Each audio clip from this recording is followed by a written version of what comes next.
ከጠዋት ጀምሬ ሰራ ነበር በሉኝ እስኪ በእንግሊዝኛ ከጠዋት ጀምሬ ሰራ ነበር በሉኝ እስኪ Good. Hello and welcome everybody. This is me, your teacher Haney. ዛሬ የምንመለከተው ብዙ ሰዎች ከባድ አድርገው የሚያስቡት የቴንስ አይነት ነው፣ ግን በጣም very simple ቀላል ነው። ብትንትን አድርጌ ነው የማስረዳችሁ።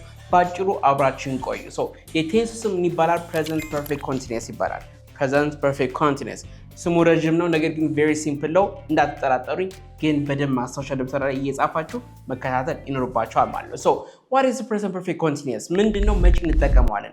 Present Perfect Continuous ሳይንስ በፊት የጀመርነውን ነገር እስካሁን ድረስ እየሰራ ነው እንደሆነ ለመናገር ስፈልግ የምንጠቀመው የቴንስ አይነት ነው።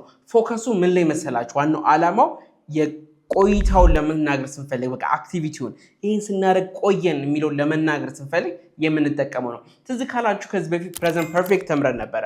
የዛ ደግሞ ዋናው ዓላማ ምን ነበረ? ሪዛልት ላይ ነበረ አይደል? ሪዛልቱ ከፕሬዘንት ጋር መገናኘቱን ለመናገር ስንፈልግ ፕሬዘንት ፐርፌክት እንጠቀማለን። ነገር ግን አሁን ደግሞ ከድሮ ጀምረን ወይ ደግሞ ከፓስት ጀምረን እስካሁን ድረስ እየሰራን እንደቆየን ለመናገር ስንፈልግ ፕሬዘንት ፐርፌክት ኮንቲኒየስ ቴንስ የሚባል የቴንስ አይነት እንጀምራለን። አክሽኑ የሚጀምረው ፓስት ላይ ነው፣ ነገር ግን እስካሁን የሚቀጥል ነገር መሆኑን ለመናገር ስንፈልግ እንጠቀማለን። ቬሪ ሲምፕል ነው። ፎርሙላው ምን ይመስላል? ስትራክቸራችን ሳብጀክት ፕላስ ሃቭ ኦር ሃዝ ፕላስ ቢን ፕላስ ቨርብ አይንጂ እንጠቀማለን ማለት ነው። ኦልራይት፣ ለምሳሌ አንድ ኤግዛምፕል ልስጣችሁ። ከጠዋት ጀምሬ ሰራ ነበር ለማለት ከፈለጋችሁ ምን ትላላችሁ? I have been working since morning ትላላችሁ። ከሞርኒንግ ጀምሮ ከጠዋት ጀምሬ ምን ስሰራ ነው የቆየሁት እያላችሁ እየገለጻችሁልኝ ያላችሁት ማለት ነው። ስለዚህ ሲንስ የምትለው ምንድነው የምታሳየው? ከዚህ በፊት ብያችኋለሁ፣ የጀመራችሁበትን ቆይታ ትናገራለች ማለት ነው። ለምሳሌ ለ5 ሰዓታት ልሰራ ነው የቆየሁት ለማለት ከፈለጋችሁት can you try?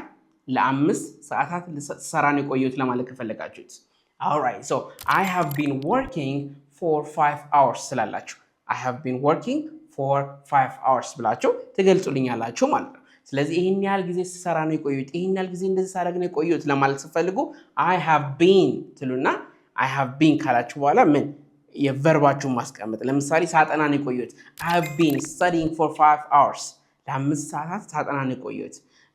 I have been studying all night ሌሊቱን ሙሉ ሳጠና ነው ያደርኩት። አያችሁት አይደለ? ስለዚህ በዚህ መሰረት በቀላሉ መግለጽ ትችላላችሁ ማለት ነው። ነገር ግን I have been የምትሉት አይ ስለራሳችሁ ስታወሩ ነው። actually ስለ we ስትሉ we have been working ትላላችሁ። you have been working, they have been working እያለን እንገልጻለን ማለት or ደግሞ they have been playing since the morning ካልኩኝ since morning ካልኩ ምን እያልኩ ነው? ከጠዋት ጀምሮ ምን እየተጫወቱ ነው የቆዩት እያልኩ እየተናገርኩ ነው ያለሁት ማለት ነው። understood? ነገር ግን ወደ third person singular በምንመጣበት ጊዜ ማለትም she, he, it የሚሉ ነገሮች ሲመጡ have የሚለው ወደ ምን ይቀየራል? ወደ has ይቀየርና ግን ሌሎቹ ተመሳሳይ ናቸው። ለምሳሌ she has been cooking since morning ካልኩኝ ከጠዋት ጀምሮ ምን ምግብ ስትሰራ ነው የቆየችው እያልኩ እየተናገርኩ ነው ማለት ነው። or she has been working since yesterday ካልኩኝ በቃ ከትናንት ጀምሮ እስካሁን ሳታቆም እየሰራች ነው እያልኩ እየተናገርኩ ነው ያለሁት ማለት ነው። or he has been playing since morning ካልኩኝ ከጠዋት ጀምሮ እሱ ተጫወተ ነው እያልኩ ነው ማለት ነው። ስለዚህ she, he, it በሚሆንበት ጊዜ has been ነው የምትሉት ማለት ነው። ዲፈረንሱ ይሄ ብቻ ነው። he, she, it እና ደግሞ ሲንጉላር ናውኖች ማለትም ሄኖክ፣ አበበ፣ ከበደ ምናምን እያላችሁ ስሞችን ትዘረዝሩ ምን የምትጠቀሙት has የሚለውን ትጠቀማላችሁ ማለት ነው። እሺ፣ እስኪ አሁን ደግሞ አንድ ተጨማሪ ኤግዛምፕል ስጡኝ። ለ20 ደቂቃ ሙሉ ስጠብቅ ነበር በሉኝ እስኪ።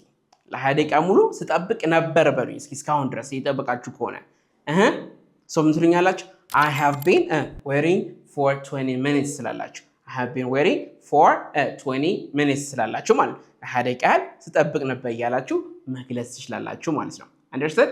very nice። አሁን ደግሞ ኔጌቲቭ ማድረግ ብትፈልጉት፣ ኔጌቲቭ አፍራሽ ማድረግ ብትፈልጉ very simple ነው። ምን መጨመር ነው? not የሚለውን ብቻ ትጨምራላችሁ ማለት ነው። I haven't been ብላችሁ ተግባሩ ላይ ማስቀመጥ ማለት ነው።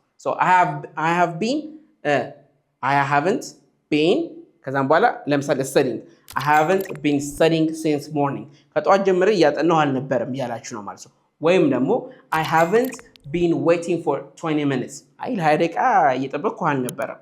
understand? ስለዚህ ኔጌቲቭ ለማለት ስትፈልጉ ይሄን ያህል ጊዜ እያደረኩ አልነበረም ለማለት ስትፈልጉ ኖት የሚለውን ብቻ ትጨምራላችሁ ማለት ነው። ለምሳሌ third person ላይ ቢሆን ተመሳሳይ ነው። she hasn't been working since morning or she hasn't been working since yesterday ካልኩኝ ከትናንት ጀምሮ እየሰራች አልነበረም እያልኩ ነው ማለት ነው or he hasn't been playing since morning ከጠዋት ጀምሮ እየተጫወተ አልነበረም ያ በኔጌቲቭ እየተናገርኩ ነው ማለት ነው understood በቃ very simple ይሄ ነው ዋናው ዓላማው የpresent perfect continuous tense የሆነ ነገር ስታረጉት እንደቆያችሁት እስካሁን ድረስ ለመናገር ነው አክቲቪቲውን ወይ ደግሞ ክንዋኔያችሁን ለመናገር ስትፈልጉ የምትጠቀሙበት የቴንስ አይነት ነው so what is the difference between present perfect and present perfect continuous tense so there listen carefully እሺ present perfect ፎከስ የሚያደርገው ሪዛልቱ ከአሁን ጋር ኮኔክሽን እንዳለው ወይ ደግሞ አሁን ላይ ኢምፖርታንት መሆኑ ውጤቱ ላይ ነው ምን የሚያደርገው ፎከስ የሚያደርገው ማለት ነው understood እሺ ይሄኛው ደግሞ ይሄን ያህል ጊዜ ሰራው የሚለውን ጊዜውን ለመናገር ስትፈልጉ አክቲቪቲያችሁን ለመግለጽ ስትፈልጉ የምትጠቀሙት የቴንስ አይነት ይሆናል ማለት ነው ግልጽ ነው እስኪ ግልጽ እንዲሆንላችሁ ከዚህ ቀጥሎ ያሉ ጥያቄዎችን በደንብ አብራናቸው እንስራ አብራችሁ ቆዩ alright ስለዚህ እነዚህ አስር ጥያቄዎችን በደንብ ካየናቸው የpresent perfect እና የpresent perfect continuous ልዩነት በደንብ ትረዱታላችሁ ማለት ነው first question I blanked 3 emails this morning A have written B have been written C I'm writing and D wrote so እዚህ ጋር ፎከስ እያደረገ ያለው ምንድነው I blanked 3 emails this morning this morning የሚለውን የሚያሳየን በቃ እስካሁን የቆየ ነገር አይደለም የሚያሳየን ስለዚህ የተጠናቀቀ ነገር መሆኑን ያሳየናል ሶ ፎከስ እያደረገ ያለው ምኑ ላይ ነው አክሽኑ ላይ ነው ወይ ደግሞ 3 ኢሜል መጻፌ ላይ ወይ ደግሞ ሪዛልት ሶ ሪዛልት ላይ ደግሞ ፎከስ የሚያደርግ ከሆነ ምን ብያችኋለሁ የምንጠቀመው present perfect እንጠቀማለን ብያችኋለሁ ስለዚህ present perfect ከሆነ ደግሞ ምን ላለ ማለት ነው I have written 3 emails this morning የሚለው A is our correct answer ማለት ነው number 2 ለሁለት ሰዓት እየሰራው ነው I have worked for 2 hours I have been working for 2 hours I have working for 2 hours and D I worked for 2 hours አሁን ደግሞ ምን ይያለን እየሰራው ነው አሁንም እየሰራው ነው ማለት ነው so ለሁለት ሰዓታት ያህል ምን አሁን እስካሁን ድረስ እየሰራው ነው ካልን ደግሞ ቆይታው ለመናገር በመፈልግበት ጊዜ ደግሞ የምንጠቀመው ምን ቢያቻለው present perfect continuous tense ምን ነው ይሄ ፎከስ የሚያደርገው on ongoing activity ለመናገር ስትፈልጉ ወይ ደግሞ እየቀጠለ ያለ ነገር ለመናገር ስትፈልጉ present perfect continuous tense ተጠቀማላችሁ present perfect continuous tense ደግሞ ምን ብለናል subject plus have or has been ከዛም በኋላ verb ing ስለዚህ I have been working for 2 hours የሚለው B ትክክለኛው መልሳችን ይሆናል ማለት ነው number 3 she blanked her homework so she can go out now A has finished B has been finishing C is finishing and D finished okay she blanked her homework so she can go out now አሁን so she can go out now የሚለው ምን ነው የሚያሳየው ማለት ነው የመጨረሻ ሆምወርኳን የመጨረሻ አሁን ላይ ምን ውጤት አለው ሪዛልት እንዳለው ይነግረናል ማለት ነው so if something ሪዛልቱ አሁን ላይ ኢምፖርታንት ከሆነ ምኑ ሪዛልቱ ምን ነው የምንጠቀመው ሆነ present perfect እንጠቀማለን ስለዚህ ምን እንላለን ማለት ነው she has finished her homework so she can go out now የሚለው ትክክለኛው መልሳችን ይሆናል A is our correct answer number 4 my hands are dirty because I blanked the car very simple አይደል አሁን ደግሞ my hands are dirty because I blanked the car have been cleaning C cleaned and D cleaned the dirty hands are evidence for an activity ወይ ደግሞ የመቆሸሻቸው ምን መሆናቸው ኤቪደንስ ናቸው ማለት ስለዚህ እስካሁን ስናጸዳ እንደቆየን ለመናገር ስለሆነ የፈለግነው ምን ላለን my hands are dirty because I have been cleaning the car መኪናውን እያጸዳው ስለነበረ ምን እጆቼ አሁንም ምን ቆሻሻ ናቸው ያለን እየተናገርን ነው ማለት ነው መኪናውን እያጸዳው ስለነበረ የሚለው ስለዚህ ቆይታውን እየተናገርን ስለሆነ I have been cleaning the car የሚለው B is our correct answer number 5 እሷ ከ2022 ጀምሮ እዚህ ኖራለች እሷ ከ2022 ጀምሮ እዚህ ኖራለች A she has lived here since 2022 B she has been living here since 2022 C both A and B and D she is living here since 2022 so explanation both grammatically possible ይሆናሉ ምን ይሆናሉ? ግራማቲካሊ ፖሲብል ይሆናሉ። ነገር ግን እንያቸው። has lived ካልን has lived ካልኩኝ ምን ላይ ነው ፎከስ እያደረግን ያለ ነው? focuses more on the fact ፋክቱ ላይ ነው። በቃ እንደዛ መሆኑ ላይ መፈጠሩ ላይ ነው ፎከስ እያደረግን ያለ ነው። ነገር ግን has been ካልን has been living ካልን ደግሞ ምንድነው እያደረግን ያለ ነው? ongoing situation መሆኑ ነው ኤምፋሳይዝ ማድረግ የምፈልግ ነው። emphasizes the ongoing situation ሶ ምን ማለታችን ነው? has been የሚለውን ከተጠቀማችሁ ሁለቱም የሚያሳየው ምንድነው? ከ2022 ጀምሮ እዛ እየኖረ እንደሆነ አሁንም እዛው እንዳለን ነው። ነገር ግን has been ብላችሁ ከተናገራችሁ has been living ወይ ደግሞ she has been living here since 2022 የሚለውን ከተጠቀማችሁ በጣም ትኩረት ማድረግ የፈለጋችሁት ምን ላይ ነው? መቀጠሉ ላይ ነው። አሁንም እንደሚቀጥል ለመናገር ስትፈልጉ ወይ ደግሞ ትኩረት እዛ ላይ ማሳደር ስትፈልጉ ምን ተጠቀማላችሁ? has been living ወይ ደግሞ present perfect continuous tense የሚለውን ተጠቀማላችሁ ማለት ነው። ነገር ግን ሁለቱም possible ናቸው። ስለዚህ መልሳችን C ይሆናል ማለት ነው። number 6 he blank 5 cups of coffee today. He blank 5 cups of coffee today.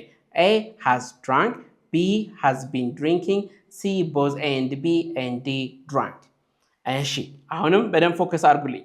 ምን ነው የሚያሳየው ነው? አሁንም so has drunk ካልና ሶሪ እዚህ ጋር ልጻፍላችሁ ፎከስ የሚያደርገው ለምሳሌ he has drunk የሚለውን ከጠቀስን ምን ነው ፎከስ እያደረግን ያለ ነው? focus on the number and the result ነምበሩ ላይ ነው ፎከስ እያደረግን ያለ ነው ማለት ነው። has drunk ካልን ምን ያህል እንደጠጣ የሚያሳይ ይሆናል ማለት ነው። ነገር ግን እንደዚህ ካልን he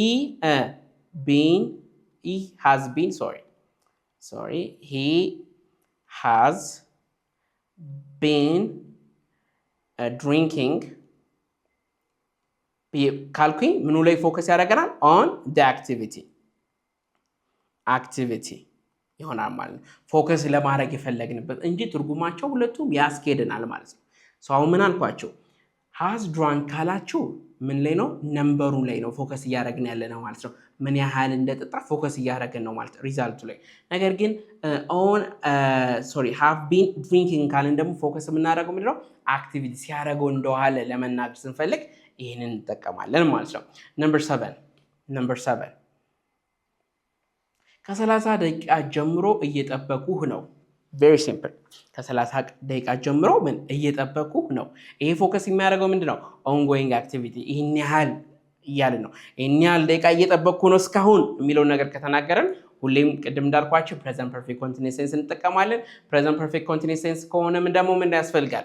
has been ወይም have been የሚል ያስፈልገናል። ስለዚህ I have been waiting for you for 30 minutes የሚለው B is our correct answer። ትክክለኛ መልሳችን B ይሆናል ማለት ነው። number 8 I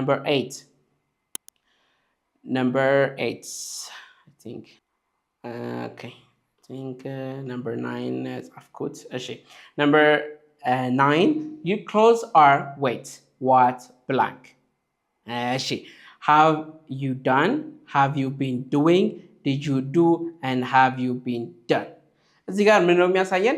you clothes are wait ያለናል። the wait clothes are evidence for an activity that's been recently been happening ምን ማለት ነው? የረጠቡ ልብሶች የምን ኤቪደንስ ናቸው? ያ ነገር እስካሁን ድረስ ሲቀጥል እንደነበረ እስካሁን ስንሰራው የነበረው ነገር ማሳያ ናቸው። ስለዚህ ስንጠይቅ ምን እየሰራህ ነበረ እስካሁን ብለን ነው የምንጠይቀው ማለት ለምን ልብሶች የቆሽሽ። ስለዚህ ምን እንላለን ማለት ነው?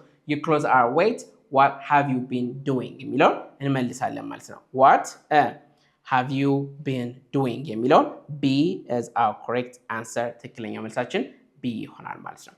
number 10 አስረኛ ጥያቄያችን I blank English for 5 years and I still enjoy learning it. A have studied, B have been studying, C studied and D both A and B.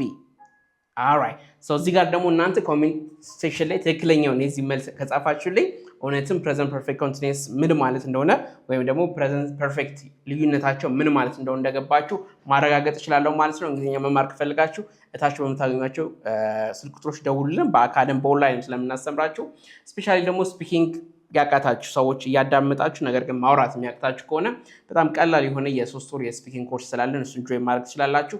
Thank you for watching Brain English. Love you all. Bye bye.